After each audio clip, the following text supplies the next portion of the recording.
மதசார்பற்ற முற்போக்கு கூட்டணி கட்சியின் சார்பில் தூத்துக்குடி தொகுதியில் திராவிட முன்னேற்ற கழக வேட்பாளராக நம்முடைய திமுக தலைவர் தளபதியார் அவர்கள் மீண்டும் போட்டியிட வாய்ப்பு கொடுத்துள்ளார்கள். 5 ஆண்டு காலமாக நம்முடைய முதலமைச்சருடைய திட்டங்களை நம்முடைய தொகுதிக்கு பெற்று தந்தவள் என்ற உரிமையோடு மீண்டும் மக்களை சந்தித்து வாக்கு கேட்க உள்ளோம்.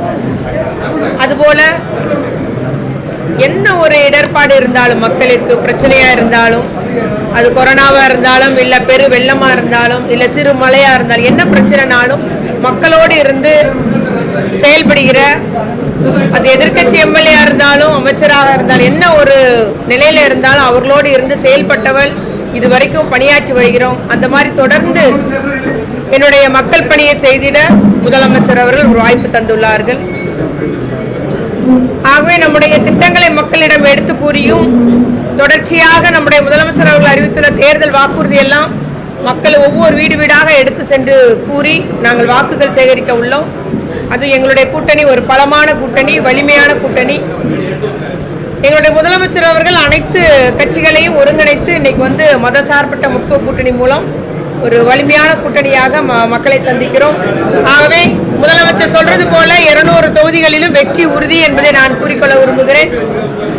தூத்துக்குடி வடக்கு மாவட்டத்துக்கு உட்பட்ட தூத்துக்குடி, விளாத்திக்குளம், கோயில்பட்டி ஆகிய 3 தொகுதிகளும் உறுதியாக இந்த கூட்டணியின் வேட்பாளர்கள், விளாத்திக்குளத்தில் திமுக வேட்பாளர் திரு ஜி.வி. மார்க்கண்டேயன், அதுபோல கோயில்பட்டியிலே திமுக வேட்பாளர் திரு கருணா அவர்கள் எல்லாரும் வெற்றி பெறுவதற்கு நாங்கள் எல்லாம் கூட்டணி கட்சிகள் ஒருங்கிணைந்து பணியாற்ற உள்ளோம். 3 தொகுதி உறுதியாக வெற்றி பெற்று நம்முடைய முதலமைச்சருடைய காலடி சமர்ப்பிப்போம் என்பதை குறிக்கொள்ள விரும்புகிறோம். ஸோ அவங்களுக்கு வாஷிங் மிஷினோ இல்லை மிக்சியோ அவங்களுக்கு தேவையானதை அவங்க அதன் மூலம் வாங்கிக்கலாம் அப்படின்றது மகளிருக்கு கூப்பன் சொல்லியிருக்கிறாரு. காலை உணவு திட்டம் 8ஆம் வகுப்பு வரை விரிவாக்கப்படும் சொல்லியிருக்கிறாங்க. அதுபோல் அந்த லேப்டாப் வழங்கு திட்டம் இன்னும் கூடுதலாக கல்லூரி மாணவர்களுக்கு கிட்டத்தட்ட 35 லட்சம் பேருக்கு லேப்டாப் வழங்கப்படும் சொல்லியிருக்கிறாங்க. ஏற்கனவே நம்முடைய மகளிர் உரிமை தொகை உயர்த்தி வழங்கப்படும் சொல்லியிருக்கிறார், 2000 ரூபாயா உயர்த்தப்படும் சொல்லியிருக்கிறாங்க. அதுபோல் மீட்டர் பொருத்தப்படாத நவீன பம்பு செட்டுகள் விவசாயிக்கு வழங்கப்படும் சொல்லியிருக்கிறாங்க. ஏற்கனவே கலைஞர் கனவு இல்லம் போல பேரூராட்சி பகுதியிலும், அதாவது நகர பகுதியில் உள்ளவங்களுக்கும் வீடு கட்டி கொடுக்கப்படும் சொல்லியிருக்கிறாங்க.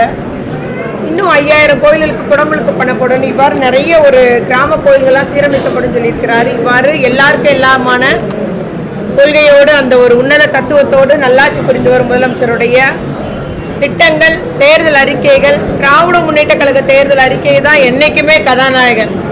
அப்புறம் மற்ற கட்சிகள்லாம் சொல்றதுலாம் சும்மா மக்கள் உறுதியாக நம்புறது, சொன்னதை செய்வாங்க, செய்வது தான் சொல்லுவாங்க என்று நம்பக்கூடியது திராவிட முன்னேற்ற கழக தேர்தல் அறிக்கை தான் என்பதை நான் இங்கு உறுதியோடு குறிக்கொள்ள விரும்புகிறேன். ஆகவே முதலமைச்சருடைய தேர்தல் அறிக்கையுமே நாங்கள் வீடுகள் தோறும் எடுத்து சென்று வாக்குகள் சேகரிக்க உள்ளோம்.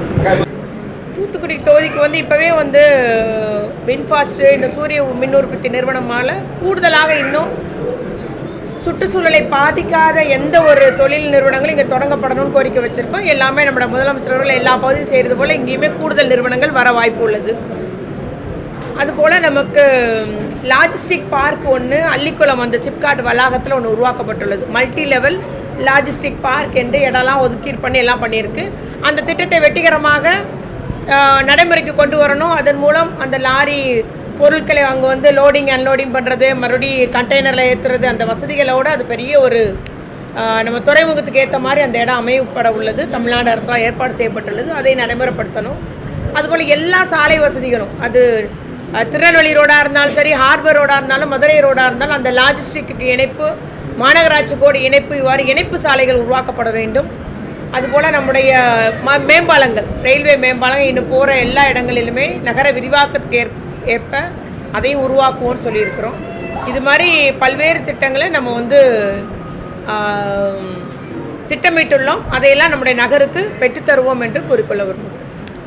அவங்களுக்கு களம் தெரியாதவர் தான் நான் சொல்லுவேன்.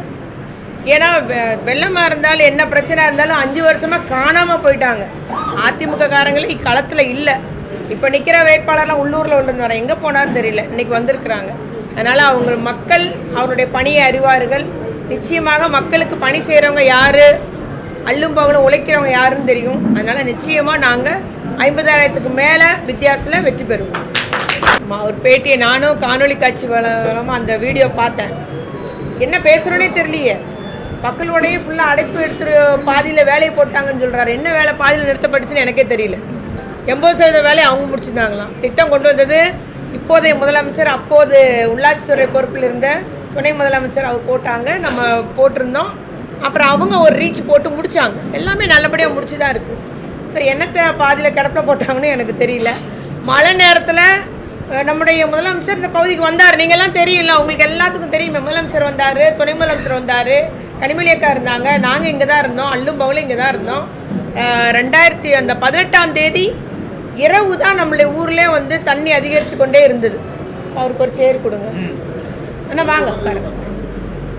இரவு தான் அதிகரிக்க ஆரம்பிச்சுது. மறுநாள் காலையில் தான் பெரு வெள்ளம்ன்றதே நம்ம வந்து 19 தான் முத்தமா காலையே வந்து முங்கக்கூடிய நிலைமையில் இருந்தது. அதற்கு பின்பு தான் ஒவ்வொரு பகுதியாக முங்கி வந்தது. அதனால் எல்லாம் நடந்தது எல்லாம் நாம் அறிவோம், அவர் ஏதும் அறியார். அதனால ஏதோ உளறிட்டு போயிட்டு இருக்காரு. உள்ளது எதுவுமே உண்மை இல்லைங்க. ஏப்ரல் 13ஆம் தேதி முதலமைச்சருடைய பிரச்சார பயணம் தூத்துக்குடி மாவட்டத்தில் இருக்கும். அதுபோல் எல்லாருமே பிரச்சாரத்துக்கு எல்லா தலைவருமே வருவாங்க. அதுக்கு எல்லாமே நம்ம அது தெரியல உங்களுக்கு. ரொட்டீனாக தேர்தல் பணிக்குழு இருக்குது, எல்லாமே பொறுப்படுத்தி செய்வாங்க.